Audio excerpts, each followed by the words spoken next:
So mga tol, kakatapos lang po ng weigh-in sa Amerika sa pagitan ni former world champion Tim Tszyu ng Australia versus current IBF Super Welterweight World Champion Bakram Murtasalyev ng Russia. Tumimbang po si Tim Tszyu mga tol ng 153.4 pounds habang tumimbang naman ang kampiyon na si Murtasalyev mga tol ng 152.8 pounds. Dahil kapwa po nila nakuha ang weight limit sa Super Welterweight Division, tuloy na po ang laban na yan bukas mga tol sa Amerika. Nakataya po dyan ang titulo ni Murtasalyev mga tol, ang IBF Super Welterweight World Title. Maging kampiyon kaya muli si Tim Tszyu mga tol?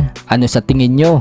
Lumalabas nga po na liyamado si Tim Tszyu sa laban na yan. 82.83% ang pag-asang manalo ni Tim Tszyu, habang 17.17% lang ang pag-asang manalo ng kampiyon na si Murtasalyev. Sa kabilang banda naman mga tol, alam na nga po ng karamihan matapos tapusin ni Casimero itong si Saul Sanchez sa round 1 pa lang sa laban nila sa bansang Japan mag-iisang linggo na ang nakalipas. Tinapos nga din po ni Pilipos ni Tumbua mga tol itong si Yukinori Uguni, kung saan 3 beses pinabagsak ni Pilipos si Uguni sa round 1 pa lang hanggang tuluyan ng ihinto ng referee ang laban. So bigla nga pong nag-angas si Pilipos ni Tumbua mga tol kay Casimero sa naging post-fight press conference po kasi nila mga tol. Wika ni Tumbua mga tol, tinapos lang umano niya si Uguni sa round 1 pa lang na hindi daw nagawa ni Casimero. Hinamon niya po ni Pilipos ni Tumbua ng rematch si Casimero. Bukod dyan, hinamon din ni Pilipos mga tol si Naoya Inoue. Yan daw ang dalawang gusto niyang makalaban. Inoue and Casimero is I want them. Naoya first, Naoya.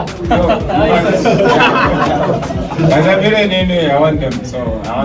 So naniniwala pa rin si Pilipos ni Tumbua mga tol na kaya niyang talunin si Casimero kapag naglaban sila ulit. Kasalukuyan nga pong nakarank number 9 si Pilipos ni Tumbua mga tol sa WBO Super Bantam, at malamang yan sa mga susunod na linggo baka umakyat ng ranking itong si Pilipos, at maging si Casimero mga tol na nasa pang number 6 spot ngayon, baka umakyat din ng ranking si Casimero dahil sa impresibong panalo niya kay Saul Sanchez. Samantala, nagkita nga po si The Monster Japanese 2-time undisputed champion Naoya Inoue at Mexican superstar Canelo Alvarez sa bansang Japan noong nakaraang linggo. Nagkita sila mga tol sa laban ng kapatid ni Naoya Inoue na si Takoma, at napalaban din dyan ang bata ng trainer ni Canelo mga tol sa championship.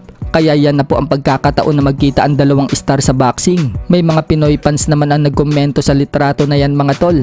Nagsama daw yung dalawang boksingerong may iniiwasan. Si Canelo Alvarez daw kasi mga tol, iniiwasan si David Benavides, habang si Naoya Inoue naman mga tol, iniiwasan daw si Janrel Casimero. Kaya walang wala daw itong dalawa mga tol kay Manny Pacquiao pagdating sa patapangan. Noong kapanahunan daw kasi ni Manny Pacquiao mga tol, wala itong inaatrasan na kalaban. Kung sino yung malakas, yun yung pinapalagan ni Pacquiao. Pero itong si Canelo at Inoue daw mga tol, sinisigaw na daw ng mga boxing fans na labanan si Benavides at Casimero. Ayaw pa rin daw nilang pumalag. So anong masasabi nyo dyan mga tol? Sa iba pang balita mga tol, former world champion Mark Magnifico Magsayo sa ilalim ng tubig nagtitraining. Puspusan pa rin po ang pag-iinsayo ni Magsayo, pero wala pang malinaw na balita kung lalaban ba ngayong December si Magsayo. Inaasahan nga po ng karamihan mga tol na magiging undercard si Magsayo sa Tank Davis versus Lamont Roach Jr.